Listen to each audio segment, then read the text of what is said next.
In today's video, we're going to discuss the Binance Swift FUD and see what that's all about. This is being portrayed by some media sources as if it's the end of off-ramping your USD from Binance. So we're going to see if that's true.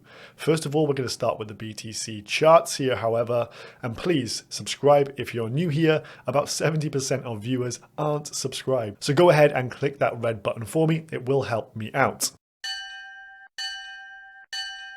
So here we have the BTC chart, and as you can see, we're in this middle of the range here. The range lows at 22,300, the range highs at 23,000 and around 350.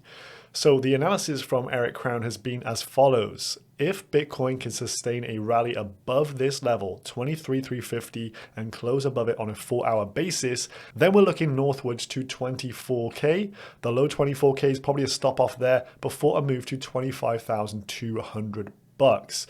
This is the potentiality over sometime within the next 7 to 10 days roughly. Now bear in mind, a lot of things move very quickly in crypto, so this could happen, tomorrow, and I would believe that that is a range where you're going to see a lot of distribution and profit taking, which would make a lot of sense. That is a range high going back many months, and in my view is somewhere I would look to de-risk some bags. On the counter to this, a break below on a 4-hour closing basis around 22,300, and we're looking towards another $1,000 drop somewhere towards this 21K region. So now that's out the way, let's jump into the main story. Confirmation that Binance has been cut off from Swift for USD transfers in multiple countries. This is the message posted from Dirty Bubble Media around the Swift ties with Binance. I've seen this replicated time and time again on crypto Twitter, and this one was dated around the 21st of January. So this is a few days old, and it actually tells us quite a few things here.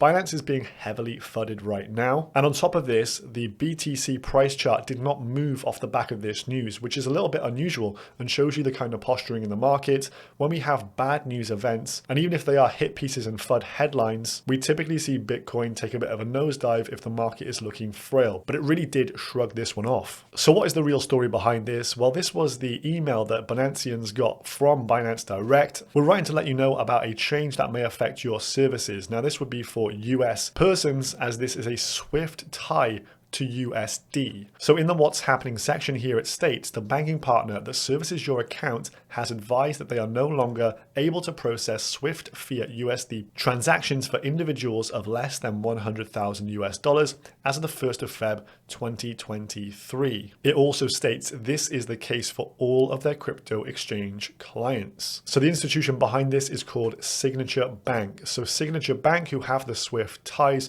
no longer able to service Binance accounts with withdrawals under 100,000 US dollars as of Feb 1st, 2023. So this is around a week away from today's date. So it seems that Binance have let this information be known to their customers very early. And as it states, it's the banking partner that services your account that can't process the Swift payments. It's not Swift cutting off Binance directly, but instead an intermediary, a bank. So this was the Bloomberg post about it. Binance, the world's largest cryptocurrency exchange, has said that Signature Bank will only handle transactions of more than 100,000 US dollars as the bank decreases its exposure to digital asset markets. So this comes as Signature Bank is getting a bit of cold feet here in the bear market and stepping away from crypto. And a full reiteration within the middle here of what we just read, but no other banking partners are impacted, says a Binance spokesperson. We go a little bit deeper here. Signature Bank limits on Swift transactions with Binance affects a few. So this was from BLOCKWORKS, one of the few trustworthy sources left in crypto news and media at this point in time. So the spokesperson says this actually affects not a lot of people. Just around 0.1% of its average monthly users will be affected by this service, and that Binance is actively working to find alternative solutions. It also goes on that the vast majority of users who use like regional payment rails such as SEPA or ACH transfers to on and off their local fiat currencies, well, these will not be affected. So this sounds like it's just a speck in the ocean for Binance. However, you can see from this list here that Signature Bank actually facilitates these Swift transfers for the following: OKX, Bitstamp, Bithumb, eToro, Huobi, and Kraken. Now, when you dive into it over on Twitter, all of these other sources, Kraken, etc., are all saying, look, we have nothing to update here. So it seems that Binance is actually the first to break this news to their customers, kind of front-running this bit of bad news. Kraken stated here, currently we don't have any news to share about this yet. But as we saw earlier, Binance stated this is the case for all of their crypto exchange clients. So has Binance front-run the bad news to let people absorb this before the 1st of February deadline, and thus helping to deflect any FUD storm that would come around February the 1st?